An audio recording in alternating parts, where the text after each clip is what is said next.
go ahead and call the meeting to order? I'd feel a little better if we could get Vito back on. There he is. There And he's there's coming Yolanda. now. He's Hi, Yolanda. The audio. We were teasing her about her. She's at the river. Oh, look at her Vito, at the can you river. hear yet? I'm here, thank you. And you Okay. can hear her. Finally got it worked out, thanks. Good. That's great. Okay, Carolyn, I'm gonna start the meeting and I guess we can begin recording. I thought I've seen, yeah, Carolyn's here.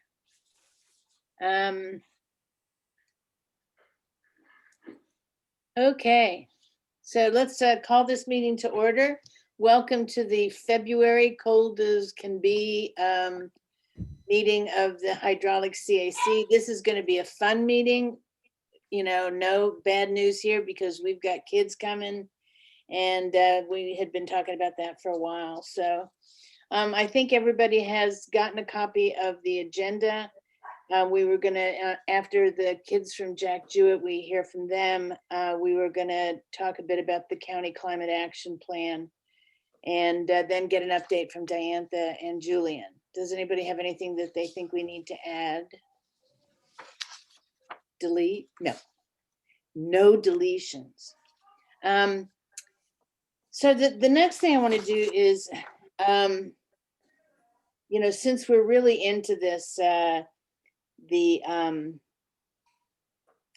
you know, having to do all this by Zoom, we really need to make sure that, you know, that we have called out who is, you know, participating and who's not, and actually read the statement that I forgot the last time. So this meeting is being held pursuant to and in compliance with emergency ordinance number 20-A16, an emergency ordinance to ensure the continuity of government during the COVID-19 disaster, which is now a way of life.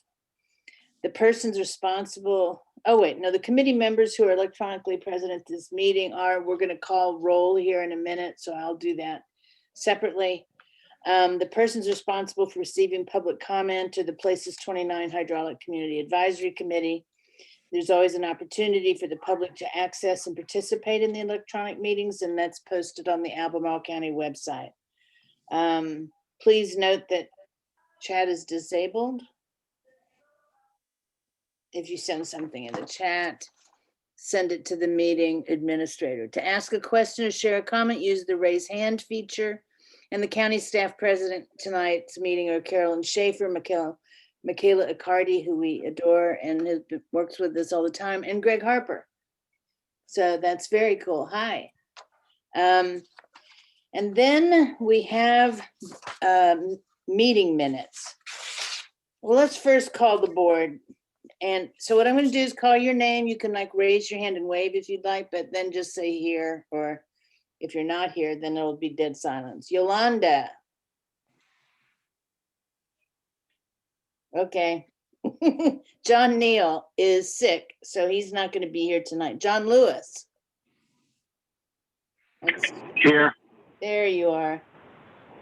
Jacqueline Salazar, there we are. Kim Swanson, yay. Michael Corrigan. Rosemary Miller, of course, is here. Diantha. Here.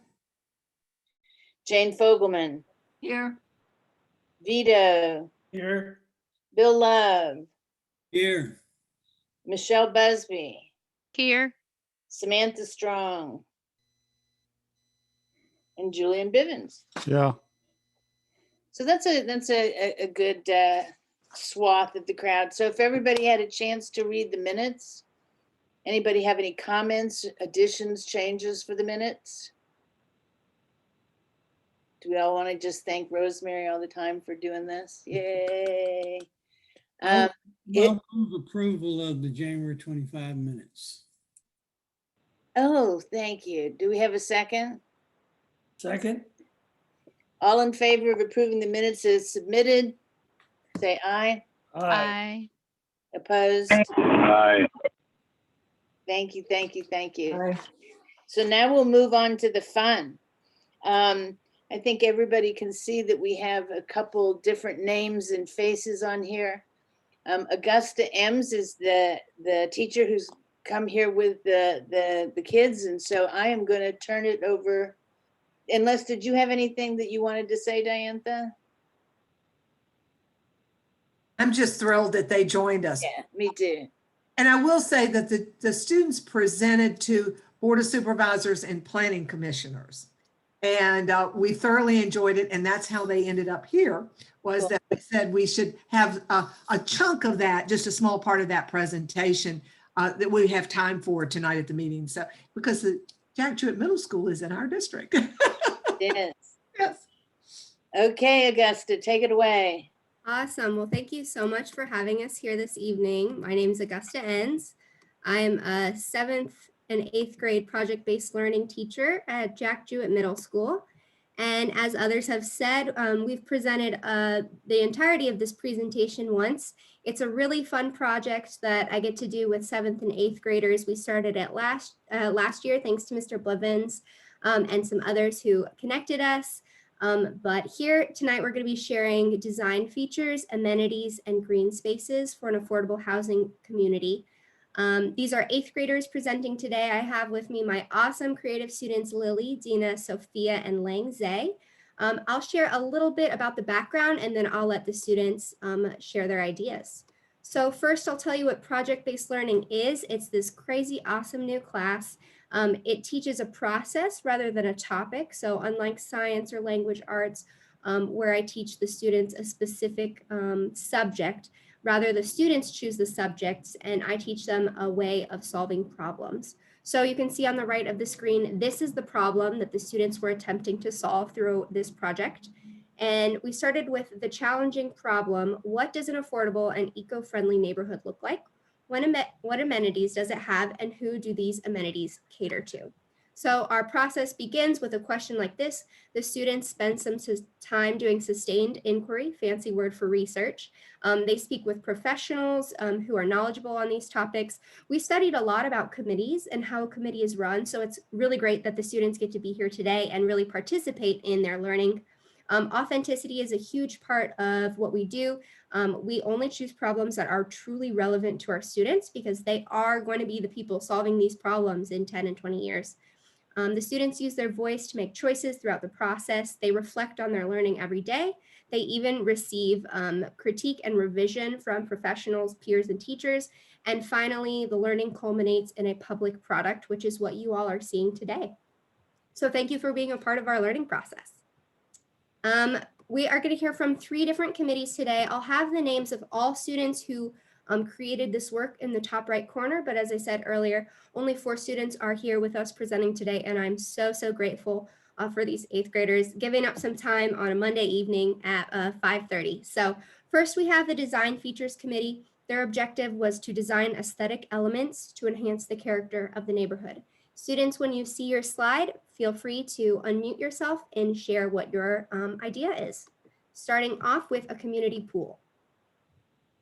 All right, so we came up with the idea of a community pool, and a community pool would just be a great way for families to get together and bond and friends to meet up. And it's a great way to promote exercise, and also just, it gives the neighborhood a sense of community and a sense of like fun, you know?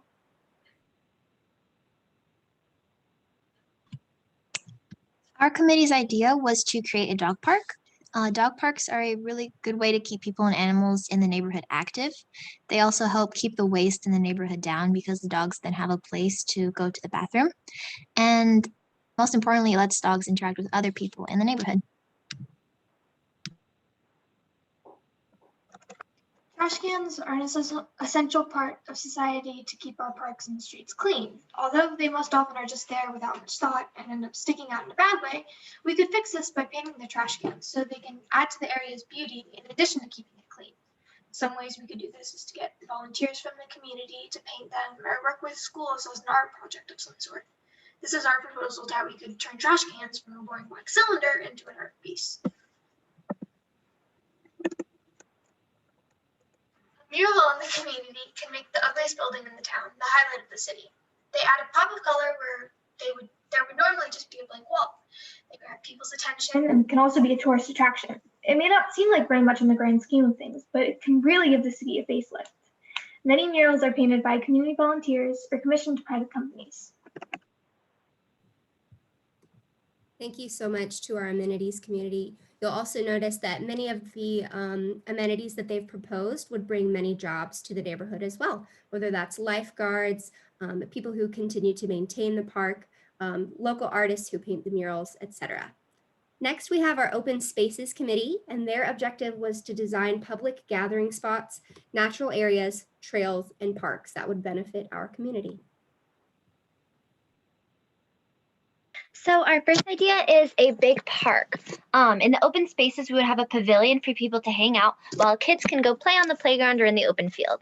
If anyone has a dog, they can bring them to the dog park to let them get out some energy with the other dogs. There's also many sidewalks connecting to places, so there will be no need to drive.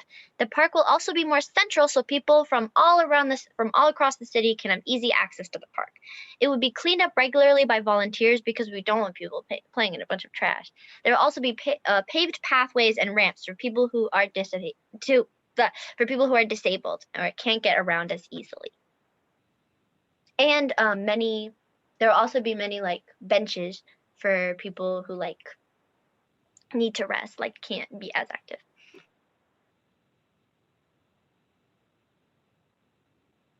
Our next idea is trails that go throughout the entire neighborhood.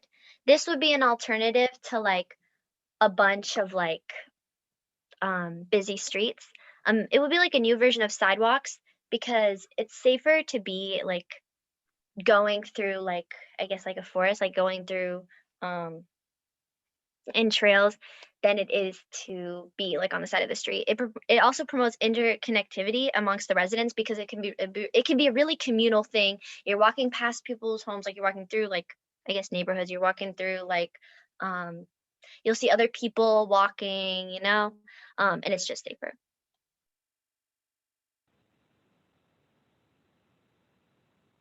And finally, we have our amenities committee. These students designed elements of the hub where people work, shop, and play, and what businesses and services would be located here. Our idea is to have an outdoor and indoor rec center.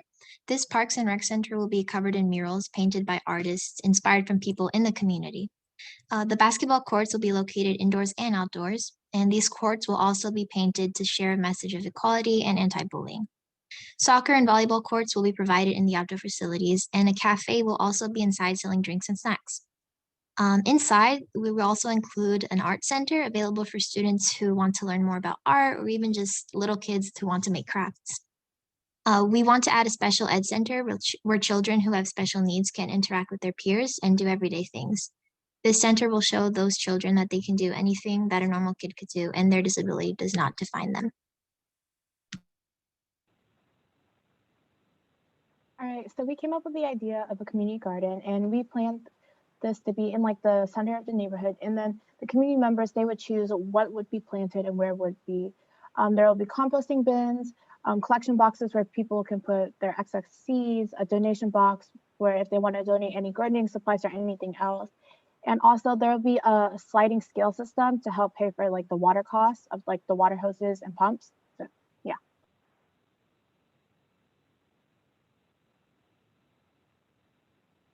Thank you so much for listening to these students' ideas. I want to point out this is 100% student work. I do my best to be a facilitator and not influence the students' decision, rather guide them on the pathway to discovering these solutions for themselves. So this is the culmination of a lot of hard work, creative ideas, as well as researching how other towns, counties, and cities have implemented similar ideas before. Shout out students, you did an awesome job. I know you were a little nervous, but you did so great. Thank you so much for having us this evening. And I think we have a bit of time. So if we have any comments or questions, we'd love to hear those. Well, I'll go first and say I think we have new future CAC members. Yes. You know, in 8th grade now, and I am anxious for them to join the committee because actually I think everybody recognizes some of these things we've talked about, you know, before. I don't know if any of the kids have seen the fire hydrants, but that was one of the things, trying to get them painted so that they were more fun that was Diantha's, little mission. And so anyway, well done. Thank you very much. Thank you. Yes. Thank you.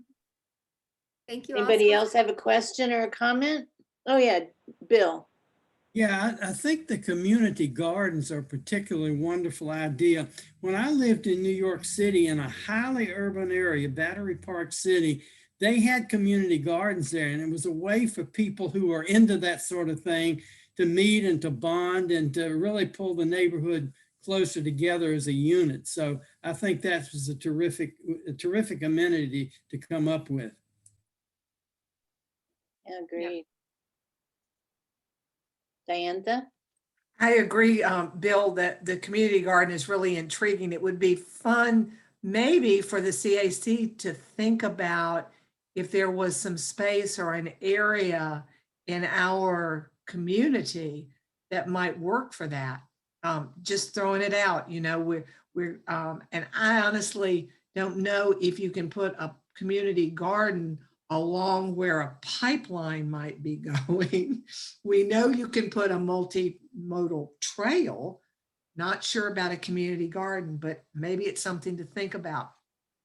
I would like to thank the students and just point out to them, one of their suggestions was murals. And we have 3 murals right in our area. And 2 of the murals had lots of help from the students at Albemarle High School. The mural on Georgetown Road and Hydraulic Road, the Albemarle County, Albemarle High School students participated with the artist to help draw both of those murals.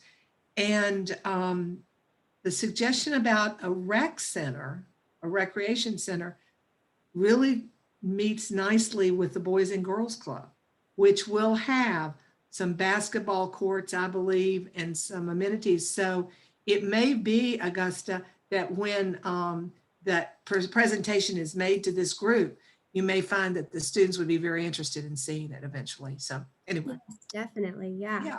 Yeah. Thank you. This was great. I appreciate it. This was Thank you great. all so much. Thank you for having us. And students, you all did an awesome job. Very well done. Thank you. Thank you. We'll have to have him back one of these days. So almost as exciting, climate plans. Especially when you're sitting here freezing your tush off and ice is getting ready to fall again. So I think, Greg, you ready to take it away and tell us what we're doing? I am. I have some slides to show as well, so I'll go ahead and share my screen.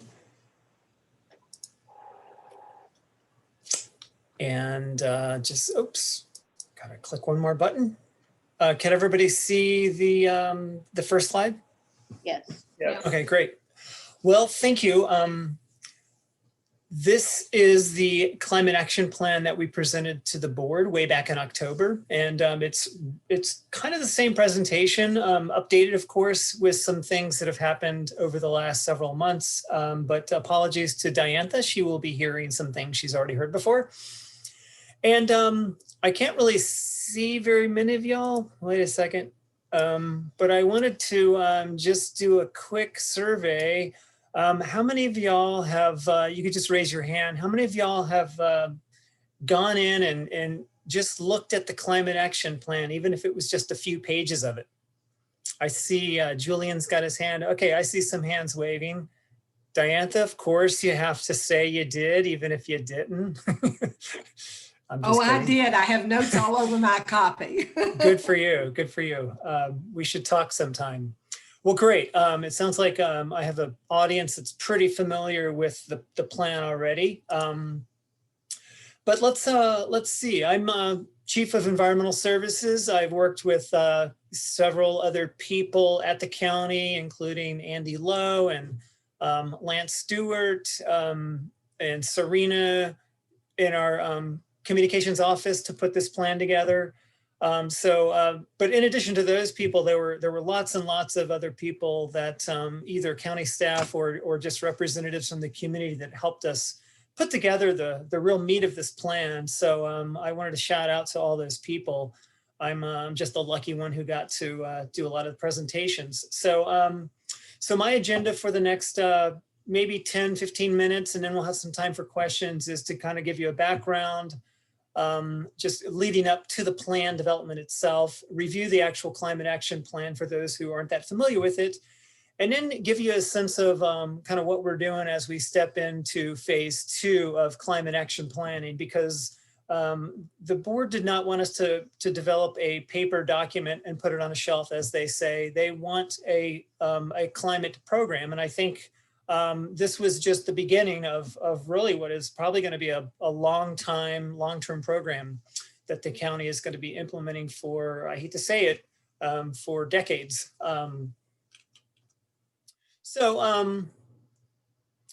Obviously, you guys probably know that staff don't typically initiate huge initiatives on our own. We received clear direction from the board over the years that they are very interested in climate action planning, and they wanted staff to prepare a plan and do other things associated with that plan. And that is incorporated into their fiscal year 2022 plan. So it's been a few years since they've given us the direction to develop this. And as far back as October 2019, the board also passed a resolution to meet long-term greenhouse gas emission reductions. So by the year 2030, which is not too far off anymore, we are supposed to have community emissions reduced by 45%. And then by 2050, we should be achieving net zero emissions. That means that for all the emissions that the community emits, carbon emissions and other greenhouse gases, in 2050, we are supposed to sequester or absorb an equal amount of emissions so that the net is zero. That's basically what that means. Yay. Yes, yay. So this climate action plan that you've had a chance to read, some of you, the development of that started with the development of the strategies and actions, which again is sort of like the meat of the plan. And that began way back in 2018. We sort of got organized, we recruited partners. We established these so-called sector teams. A sector is sort of like the transportation sector, the building sector, the different parts of what we do that result in emissions that can be sort of grouped together. We had a lot of community engagement, if you guys remember, if you were around back then during that period, including a big open house that sort of kicked everything off. We had a series of Climate Mondays for about 12 weeks in a row. I think we skipped 1 week back in 2018 in the spring period, where we kind of focused on different subject matters and brought in different experts and had really that was like the start of kind of developing the kinds of things that the county and community could do to lower our greenhouse gas emissions.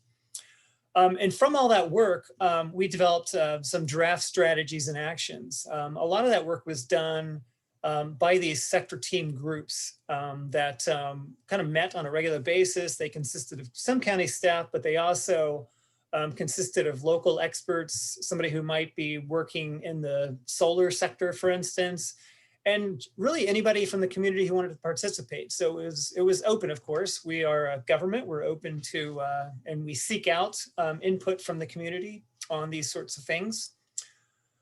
And so really the first half of last year, we spent taking those strategies and actions and sort of refining them a bit, and then we did a lot of research and writing to kind of produce the document that really houses those strategies and actions. And we created this draft, we presented it to the board early in the year.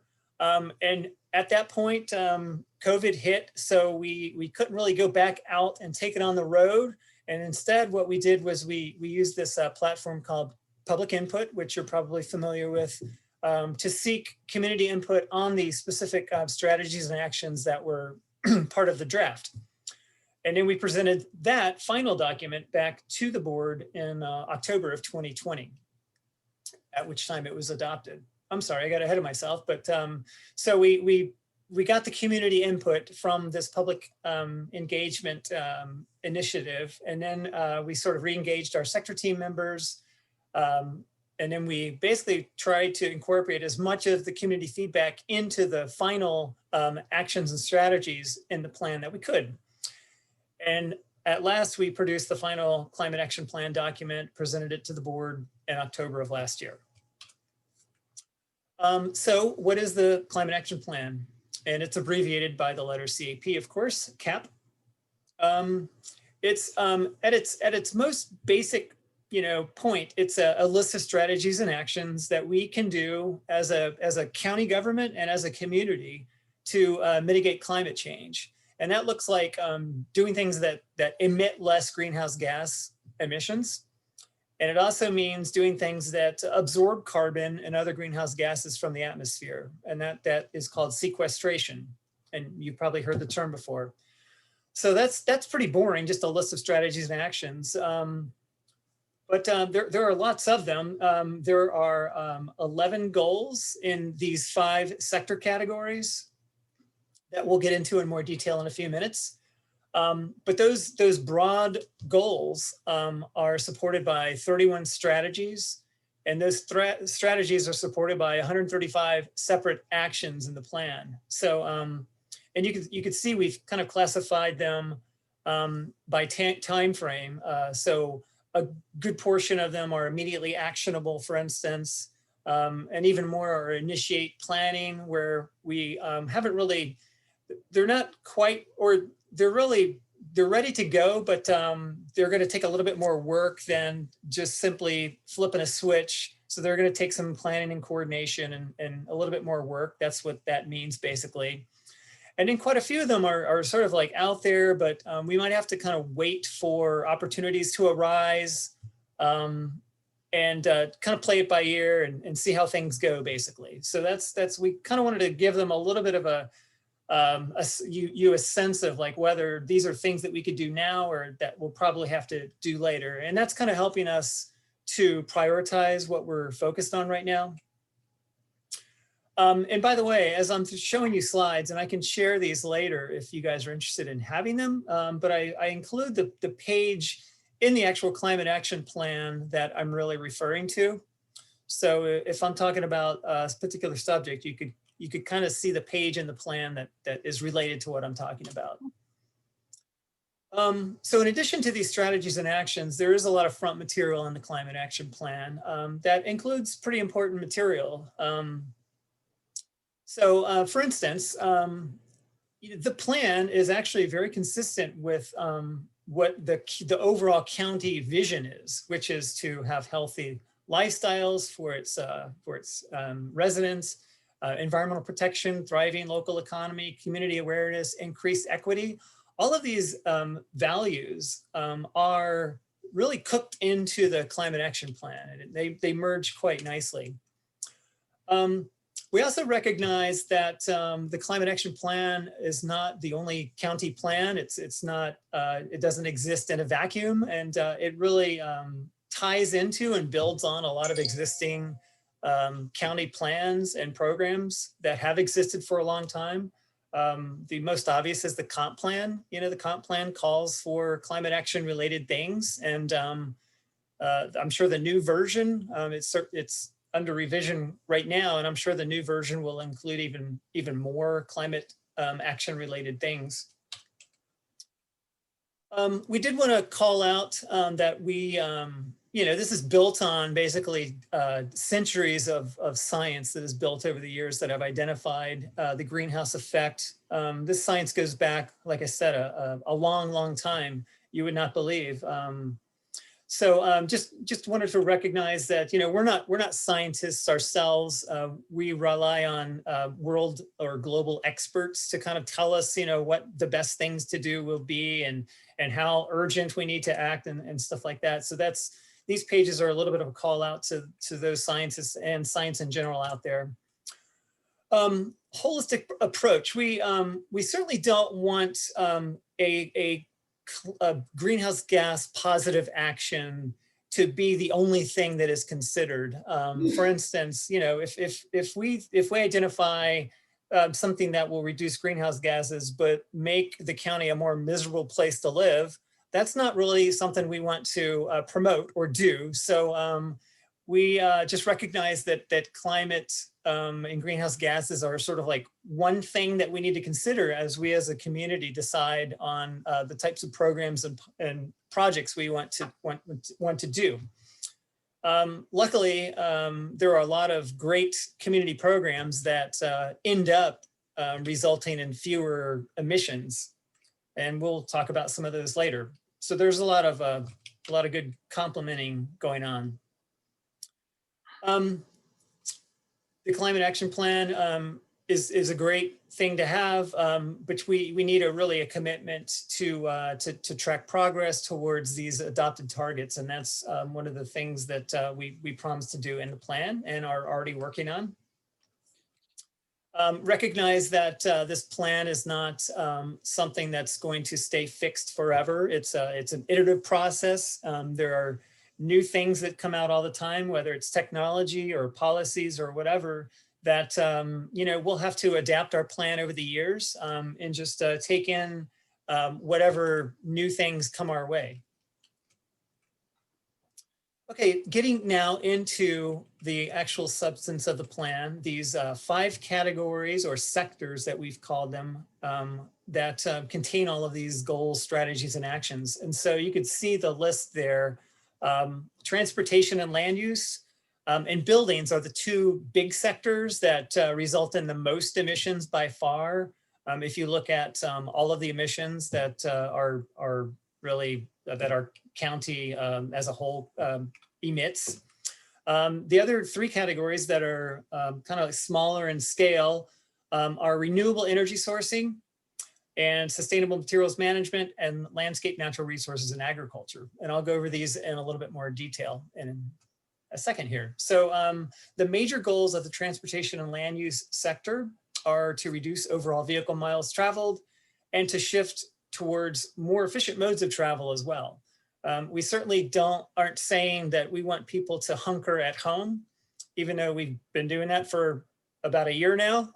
That's certainly not something we want to promote, that people, instead of going out and enjoying themselves, should just stay home. We're saying, if you go out, you don't necessarily have to take a car. If you need a car, you don't have to take your biggest car. You could take a smaller car or maybe an electric vehicle and things like that. Buildings, obviously it takes a lot of energy to heat and cool a building, to run the lights and to run your technology and so forth and so on. So that's, again, like a very big sector, like 40-something% of all emissions are from buildings and their use. So the major goals of this sector are to reduce overall energy use in buildings and to increase on-site renewable energy production. So the first one is like more about insulation, and the second one is about solar panels on your rooftop. This category is a little bit different than the category before, buildings, because the energy sourcing we're talking about here is really kind of like utility scale type things, where it's not really on your roof, on your side of the meter. It's a utility that is putting out building a solar farm, maybe over some pasture land or over some parking lots. And that energy is going right into the grid. It's not necessarily serving a single building. So that's the small difference there. And then there are significant amounts of greenhouse gases, particularly methane, that is produced by the breakdown of organic material. And it's also certainly the more you waste materials by not recycling and by over consuming, obviously that all causes energy or requires energy that is going to result in greenhouse gas emissions too. So this sector is sort of about using less if you can, recycling the stuff that you do use, and certainly diverting organic materials from the landfill. Because when they get in the landfill, again, they're gonna cause methane, and that methane is not always managed properly. The last sector is more about sequestration. So certainly there are activities that occur in nature when a tree falls and begins to decompose.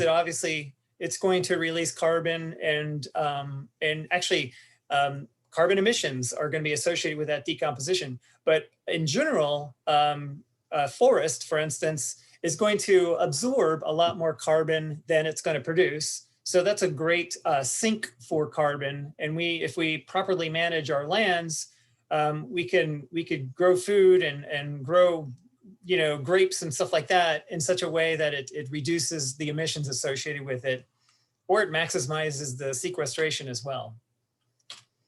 And now I just wanted to give you a few examples, and I'm going to just focus on the transportation and land use section. And each of these examples is going to be one of those different timeframes we talked about. The first one being increased public information about bicycle and pedestrian safety. Obviously, that's not going to take years of planning to do. We could do that pretty easily and quickly. Second action is initiate planning, something that's going to take a little bit longer to do. This is increase availability of electric vehicle infrastructure or chargers on government properties. So not flipping a switch, but it's not impossible to do even by ourselves. We don't have to necessarily partner with a number of community members to get this done.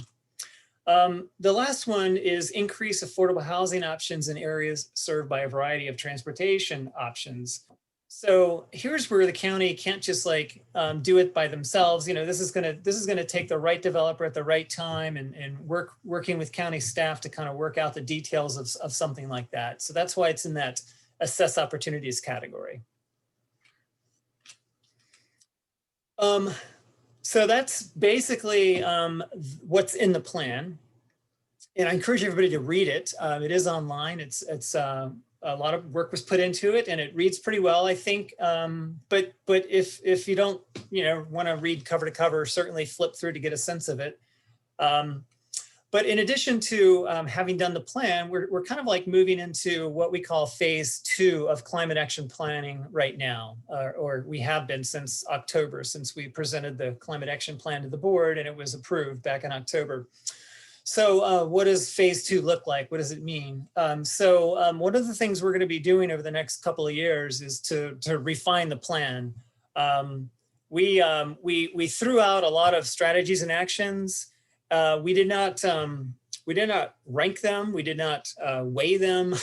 We did not associate SMART goals with all of them. They're fairly open-ended. So a lot of them are going to take some additional work to even figure out how to actually do them. And so this is where some refinement of the plan is probably needed. And we're going to put some work into figuring out which ones are the best bang for the buck, basically. And that's kind of what that means. We're also working currently on a greenhouse gas emission inventory. You may be aware that the county had done several back in the early 2000s. I think we have an inventory for the year 2000, the year 2006, and the year 2008. But we haven't done one in a decade, and we're doing one now. And it's nearly complete, I'll tell you that. So if I would be on the lookout in the next couple of months for the 2018 greenhouse gas inventory for Albemarle County. And it's 2018 because we can't do 2020 because we won't have the data for 2020 for a couple of years, unfortunately, because that has to be provided to us by plans and utilities and people like that. So I will say be on the lookout for it. And this is the first year we're actually using a new forestry component that has been developed by the developer of the model we use, basically. And it basically looks at the forest that you have within your jurisdiction, even at the neighborhood level. If a neighborhood 10 years ago had very few trees and now it's all grown up in trees, well, that's sequestering carbon right there. And so we can take credit for that.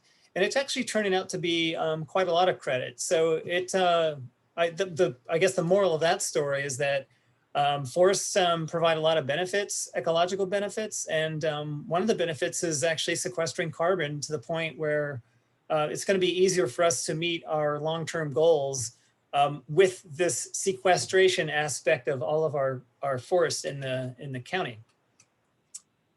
We're also thinking about climate resiliency planning. Resiliency just means recognizing the different kind of threats that might face us in the future, whether it's longer droughts or more intense rainstorms and things like that.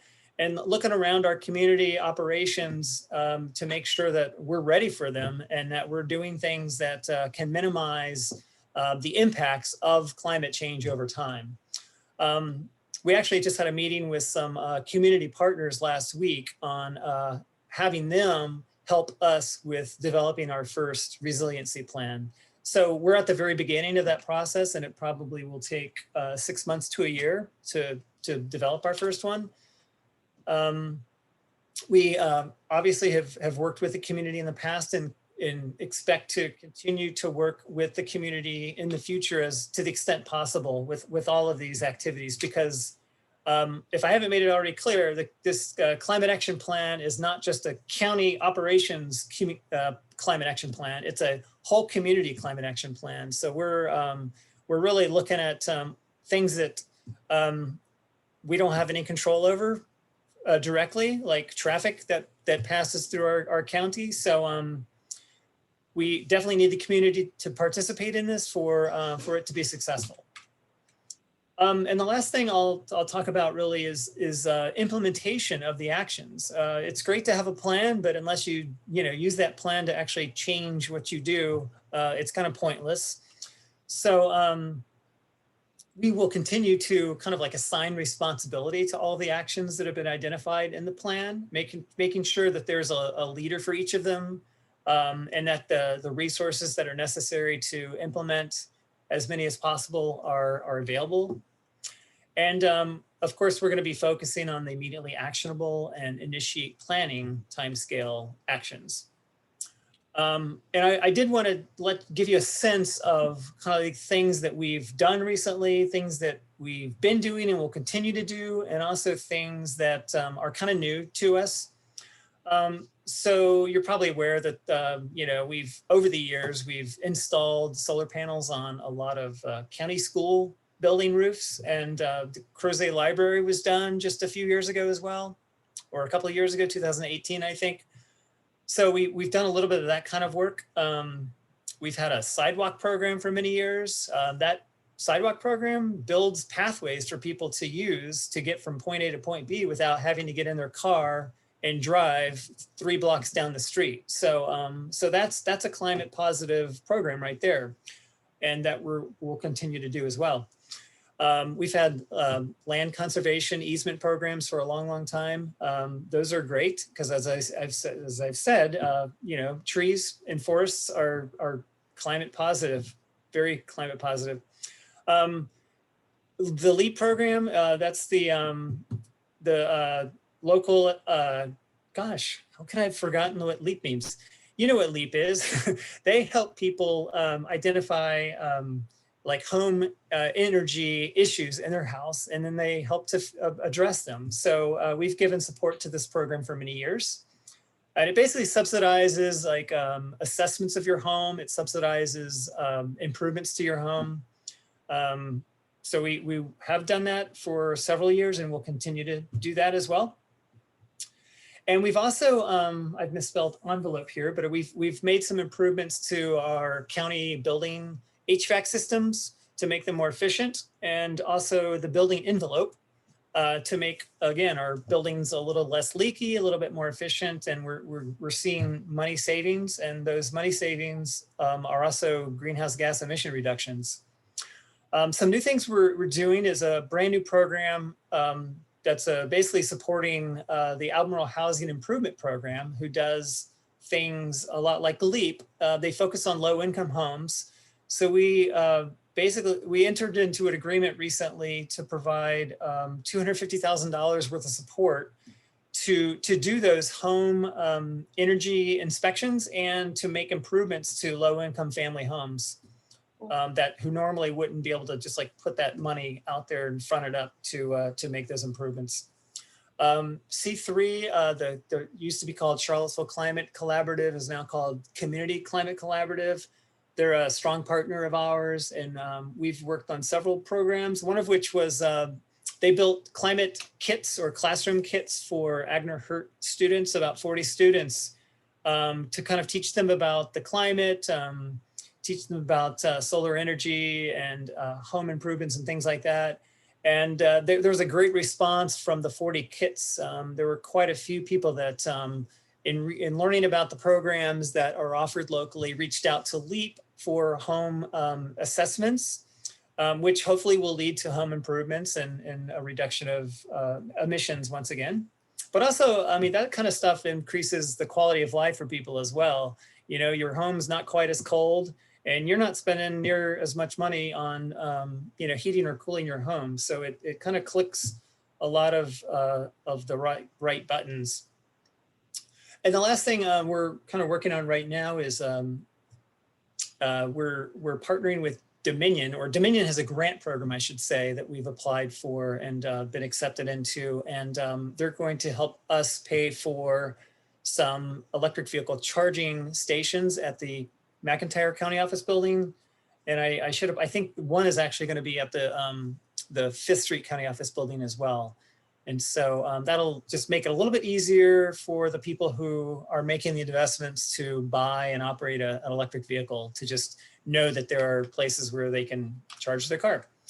So I will leave it at that and just encourage people, if you want to learn more and keep up to date, there's a quick web address, albemarle.org/climate. If you type that in, you'll end up at our climate protection page, and you can sort of keep up to date with what's going on, and you could obviously read the climate action plan at that link as well.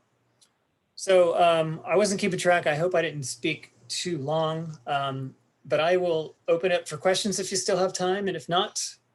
Yeah, no, let's do questions. I'm sure. I see Kate's hand already. Go ahead, Kate. Oh, me? Sure. Oh, okay. Hi, Greg. This is Kate Akos. I'm school board, and I have to say that when your report came out, a colleague on the school board and I became the climate committee.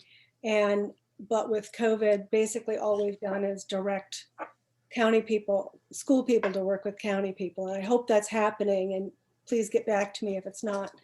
It is. And given, I mean, I would like us to be really close partners because, as you well know, we have almost 200 school buses, about 165 of which are in service on a normal day, twice a day. Although we have looked into electric buses, they're about 50% more expensive. I mean, right now the buses are about $100,000 a piece, and in our capital program, we try to get about 3 to 5 a year to keep the fleet fresh. But that's a big issue, is what do we need to do with our transportation system? Our buses drive 14,000 miles a day. So they're not insignificant contributors to, I would guess, emissions. And on top of that, we've got 2,500 employees, I would guess close to 100% of which drive. And we've got probably, I would say, half of our juniors and seniors, which is about 1,000 students, if we only do half of them, that are driving and every single day. And so that's a lot of transport, and that does not count extra trips and stuff. So that's one thing that I would hope that we could work with the Board of Supervisors, Diantha, on how to finance, these improvements, both to have more electrical charging stations, but also to start equipping getting the right kinds of buses. Secondly, I mean, we have been working, we have 25 schools and multiple other buildings. We've been working to make them put LED lighting and low flush toilets and solar panels. But, some of our core buildings are 70 years old. And so we're working on that.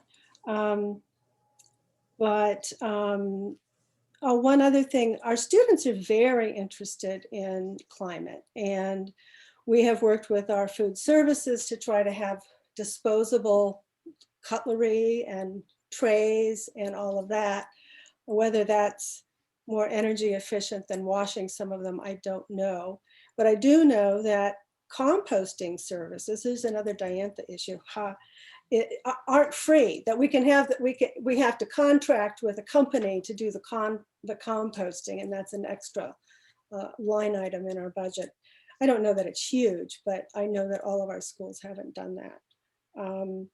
And one of the things, I guess this is, you talked so much about how interested how community involvement was so good. Part of what we had planned to do was set up for the schools a citizens climate advisory committee. I'm not sure that's needed. I would love to have your feedback, and you can email me if you want, but that was the route we were looking at. But clearly we all need to be working on this together. It sounds like this was made to happen. This discussion tonight. Okay, we've got some hands up. Bill, you want to be first? Yeah, I just wanted to know if the plan includes any ideas about how to incentivize the use of solar installations by, let's say, developers in new developments, or encouraging existing homeowners or building owners to retrofit their buildings. Obviously, I mean, there may be economic incentives, but I wonder if there's anything the county can do to further that. I do remember an action related to that, Mr. Love. I don't exactly know what those words are in that action anymore, but it definitely, that's definitely something we want to do is you know, I know we can't tell homeowners to put solar on their house, but we can make it easier for them in ways.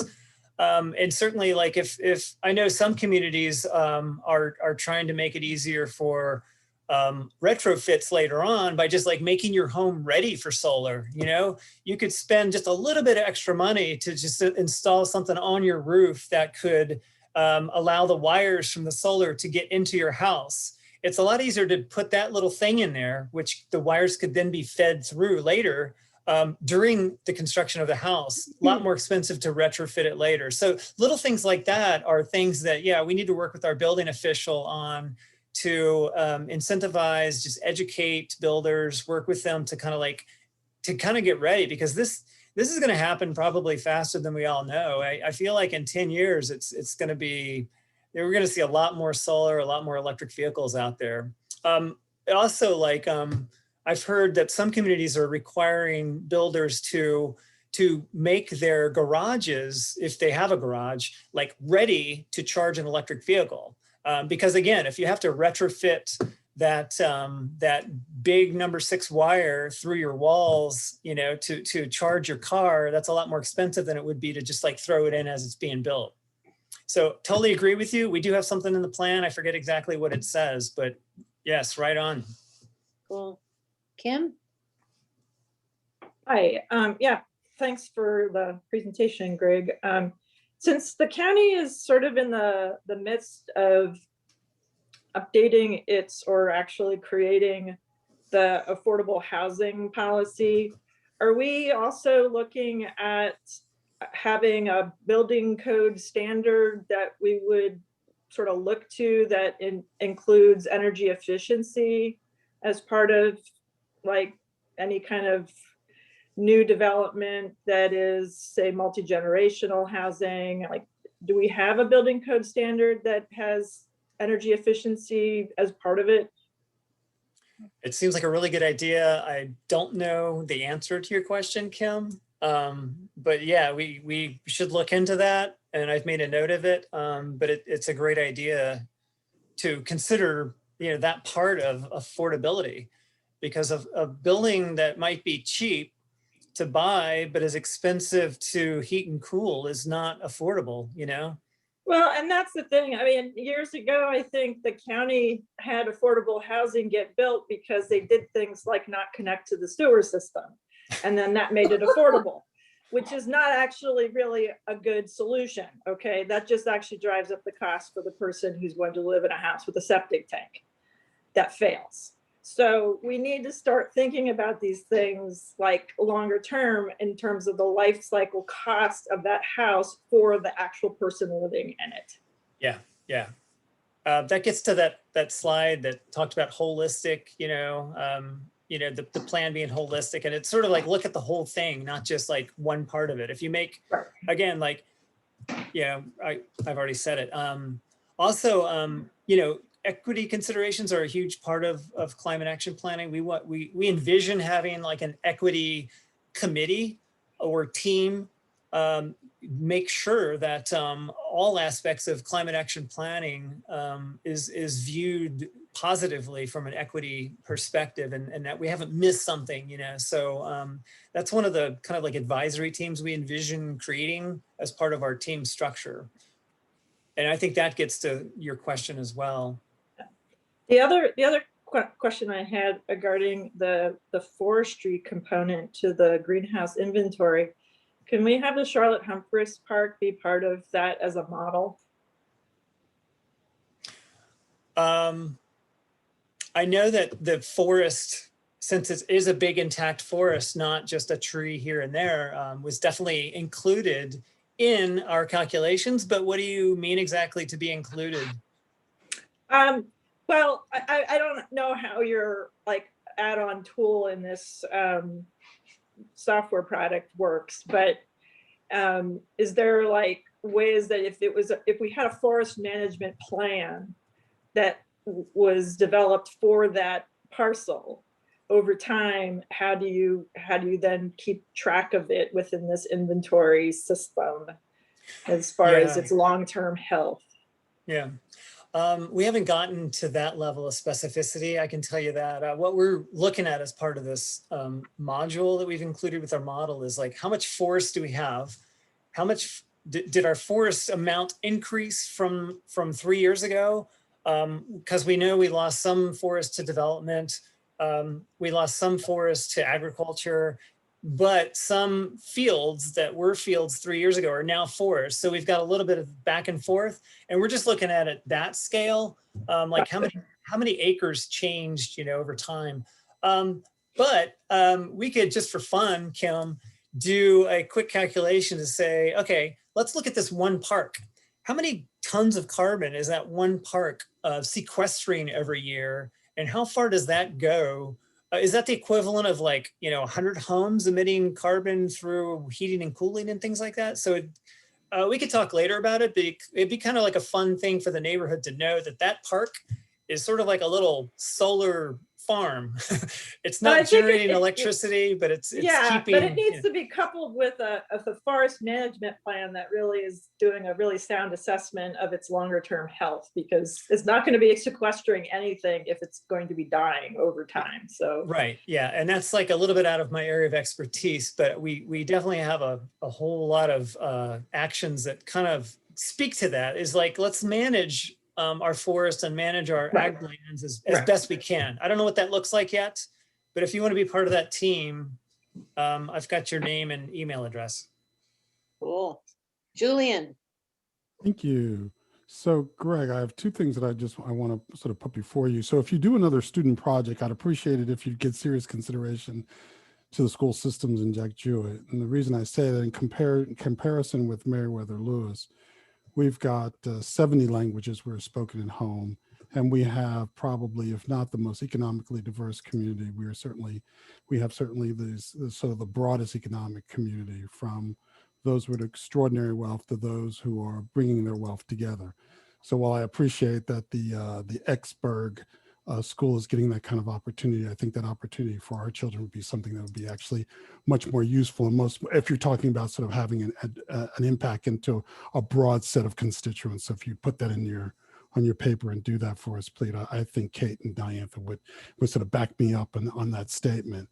The other piece that I was struck by, and I say this from my seat on the Planning Commission, is that while 5% of the county's land surface is in the developed area, so there's area that which can be sort of routinely come forward with development, the 95% of our land is rural, and a good portion of that is ag-based.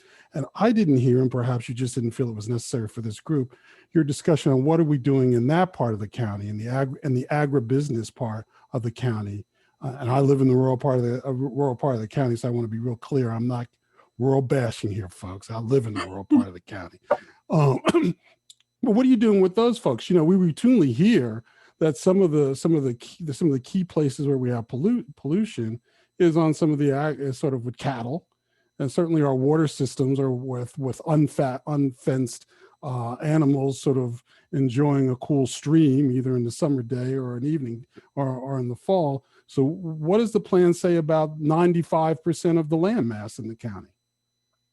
Yeah, that's a great question. I think it gets to that that last sector, the forestry agriculture sector, because yeah, it's completely different way of life out there.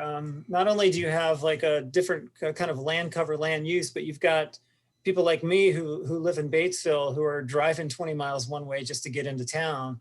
And so, I mean, that's obviously an urban thing too, to just like shift towards a more efficient vehicle and stuff like that. But I don't want to get into the details, but we have, there are probably 30 actions related to how we could better manage our lands in our rural areas to increase or maximize the sequestration, you know, to decrease as part of ag operations, like the amount of emissions that are coming from vehicles and things like that. How about animals? So the emissions piece is the piece that, you know, most of the people who are doing serious farming in this are not driving into the city.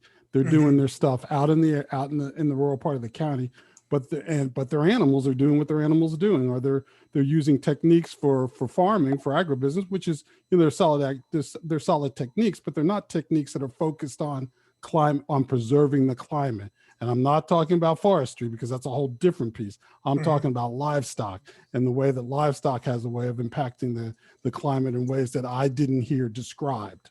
Yeah, I guess, yeah, we don't have such a huge cattle population here that it really factored heavily into the climate action plan, to my knowledge.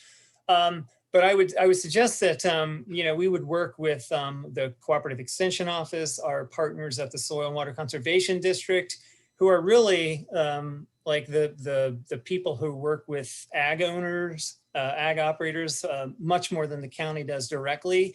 But there are like emerging programs that that we can help to have more people adopt, to teach people how to change whatever practices they can change to, yeah, create that climate positive effect.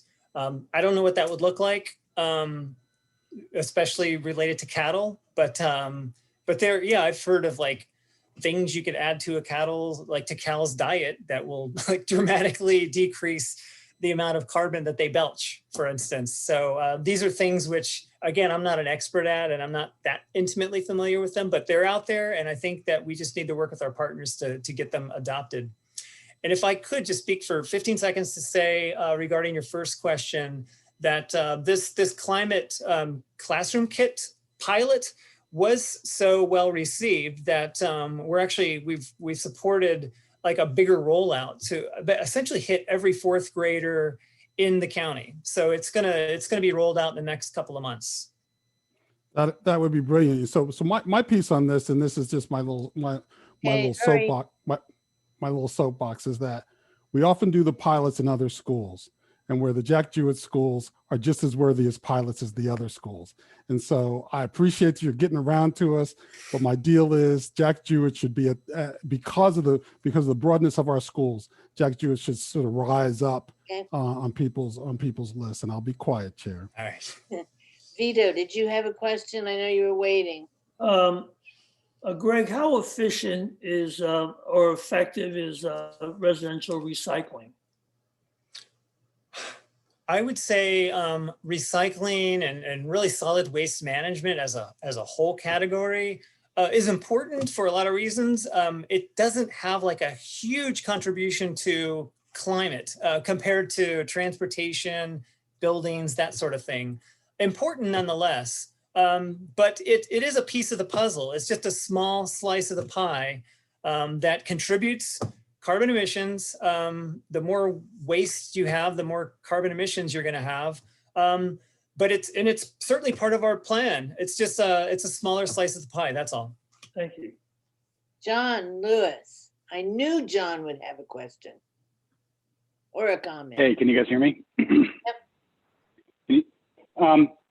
Thanks. This is great, and I'm really excited that the county is committed to this kind of thing. I think it really improves quality of life. My question, and as you all know, probably a sly statement, is we're always going to have traffic problems because traffic and getting in your car is convenient, but we're always struggling with equity issues, and the rise of real estate in local areas drives more affordable housing further and further away from the city. So, and at the same time, we have this rise of electrical bikes that provide a lot of mobility at a much more affordable price. So I'm really interested in, the county taking leadership in providing bike infrastructure, dedicated bike infrastructure, and park and ride facilities such that people could take ride shares into a park and ride structure and then get on their e-bike and get to where they need to go without having to invest in a car and without having to jam up the traffic. So that's a key part of something that I'm really interested in, see how we as a county can take leadership on that, or do we just kind of look like New Jersey, which has very little bike infrastructure and a lot of traffic problems? Thanks. Well, I could tell you all the things that you mentioned are definitely baked into the transportation part of the climate action plan. There are actions that kind of touch on all those things you mentioned. It's definitely the case where the county is not the only actor locally when it comes to making decisions like that. So yeah, our challenge is going to be partnering with VDOT and the Planning District Commission and all those people to make things like that happen. Over my head, but it's definitely part of the vision that the plan, has documented. How it plays out over the years, I can't say. Yep, understood. Thanks. I'll tell you that this has been a fabulous discussion. Did you have a question, Rosemary? Oh, just very briefly, and I'm probably in the minority for not knowing a lot about it, but is this also working in conjunction with the city, which has different issues, but a lot of the kind of overlapping goals probably? Yeah, you're right. It seems like a lot of climate related things are not unique necessarily to Albemarle versus Charlottesville. So we've worked with the county or the city staff quite a lot. We have a separate climate action plan for sure, because they don't have the rural areas, for instance, so that their actions are going to be a little bit different than ours. A lot of them are going to be the same, but we partner with them. We work with them a lot and on not only climate action planning, but greenhouse emission inventory modeling. They're working side by side with us on figuring out how to do certain things. And we're thinking about resiliency planning and trying to partner with them somehow on that. So never too far from our mind, the city staff and UVA for that matter as well. Well, I've been doing this a while and I don't remember having such a robust discussion. And so I think this has really been great, Greg. And so before I let Diantha have a word or two, I'm going to tag on to Julian's thing about the cattle. And I'm going to suggest something you haven't thought of yet or haven't mentioned yet. And that is maybe people should quit eating meat. Or at least one day a week. Yeah, it's kind of like a hard thing to write into a climate action plan. So we avoided that. Yeah. And Diantha, you had your hand up. Yeah, I just wanted to join in. These have been some of the best comments and questions that I've really heard in a long time. And Greg, I think you were taking notes. I need to go back and hopefully review the tapes, which I think will be made available, right? Correct. Yeah. Okay, great. Yeah, because this conversation was really outstanding.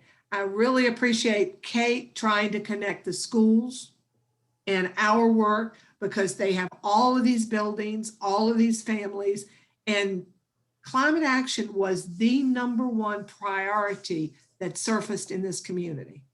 So it is critical that the school board and the board of supervisors are on the same page and we're all working together on this. So that was great. Julian made great points. I will say that I appreciate, Greg, you're mentioning equity. A lot of what I've seen in the past and I see in our plans is all about new. And I think new is fine, but at some point we have to say we have older neighborhoods that need this work as well. And I understand retrofitting is expensive, but it has to be done. There is no reason why in Hessian Hills, we have people unable to hook up to public sewer because they can't afford the hookup. That is unacceptable. It's not good for the environment. It's not good for our families. And so we have a lot of work to do in not just looking at the new as it comes around, but sidewalks in older neighborhoods, infrastructure in older neighborhoods, and that gets at it. You can get at it through looking through that equity lens, and that is critical. But you guys said a lot of this much better than I can. So thank you. This was wonderful. Jane, did you have something? You're on mute. Jane, you're on mute. We can't hear you. Jane, unmute. There. I wanted to tag on to what Diantha said, because there are an enormous, amazing number of homes in Charlottesville itself and in the surrounding areas that are, you think they're in Charlottesville, but they're actually in the county, where they are still on septic systems and on piddling pieces of land.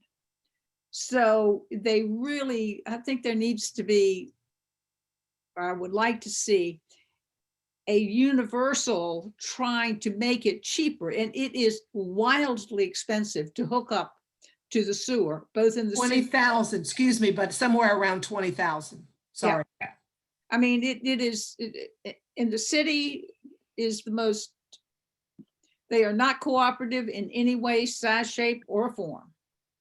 Can I just chime in and just throw out that a lot of that, what's driving that really has to do with the debt service of Rivanna. So you have to look at the debt service part. There are other ways around it, Kim, and we That's true. But there are but other I'm ways just that saying, can be dealt with. Yeah, I know, but I just Other think communities people have don't figured really this out. realize that it's Rivanna drives a lot of that. There are ways around it that we got to be able to figure it out. You're exactly right, though. That's true. Right now, that's the structure. Let's let Jane finish. Sorry. No, I was just going to say there was a house in Meadowbrook Heights right on the main road. I sold it. It was hooked up to the city. They had been paying, we could verify back to the mid 80s, they'd been paying for city water and sewer. Turns out it was on a septic the whole time. Septic, you took the top off and it was just solid. And the city would not give them any credit for all of the 80, from 80 something until 5 years ago, give them no credit whatsoever for what they had paid. And I mean, my people were not the owners at the time. And the city was trying to charge them $20,000 to go, it was like 30 feet. It ended up being over $20,000 to hook up to the city sewer system. I mean, 30 feet. Okay, now you can see how happy we are that you came, Greg. I mean, I think everybody wants to weigh in. Well, okay, before we let Greg go, is there one last person that didn't get a chance to say something? Thank you, Greg. This was great. And I appreciate the opportunity. Yeah. And thanks for all your comments. They were great. Yeah, it was really a productive session. Thank you. And in our last few minutes, we have an opportunity to hear more from our favorite Board of Supervisor member and Planning Commission member. Who wants to go first? Julian? Julian, go ahead. Go ahead, Julian. I have just two things that there's nothing that we've been doing that's been sort of big in our area, but tomorrow evening, the Planning Commission is looking at us having a public hearing on the form-based code, which basically looks at the intersection of Rio Road, which if I were to do it broadly, it's Albemarle Square, it's across the street where CVS is, it's across the other corner where the Hardee's is, and a portion of Fashion Square, and looking at coming up with a set of design criteria and known building build types that would allow a developer, if she wanted to go in there and do a project, to just adopt those and then work with the staff of the county to build it, as opposed to going through the legislative branch, which means going to the planning commission and then to the board of supervisors.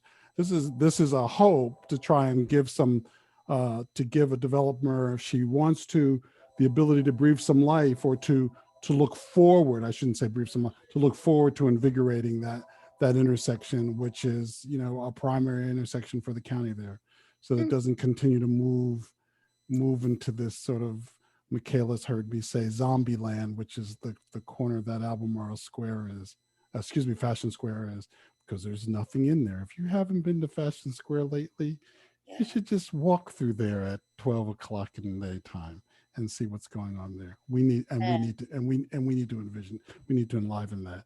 So that's the only thing on that. And then we're also going to hear a presentation with the supervisor I've already heard about the Rye Road Corridor Study, which is just looking at what's the best way to optimize travel along Rye Road from basically K-Tech up to the intersection. What is that intersection called? I forget, the one that comes all the way to Berkmar. Thank you, Berkmar. Thank you. That's what we're doing. That's it. Thank you. Cool. Diantha? Yeah, and I don't have a lot for tonight either. I will just remind folks or let you know that the county executive, Jeff Richardson, will be presenting his budget to us next Wednesday, the 24th at noon on Zoom. So for those of folks that are interested in budgets and tax rates and what might those county executive be presenting to us, you can tune in on Wednesday, February the 24th at 12 o'clock. That only begins the budget discussions. And we will have multiple budget work sessions that people can also follow, and all sorts of conversations going on. But I just wanted to let you know that that will be rolling out. And I asked Michaela, and I chatted today about having someone come and just give this group a quick overview of the budget presentation, the budget request, and what's going on with the budget at some point, maybe in towards March, you know, the March meeting perhaps. So that's all I have tonight, really. Kate, did you have anything that you wanted to mention? Well, since Diantha's mentioning money, Dr. Hawes will be making his funding request to the school board this Thursday. Oh, so Always 6:30. Always tricky. Well, thank you, everyone, for not only being here, but for participating and making this, you know, it really feels like a community, you know, that are, you know, looking at, you know, how things work. And I'm very optimistic. So if no one has anything else, I will call the meeting to an end. I don't know that we need to vote on it, but we can vote if you like. Thank you. Thanks, guys, for coming. It was great. See you March 15th. Bye. I appreciated your example.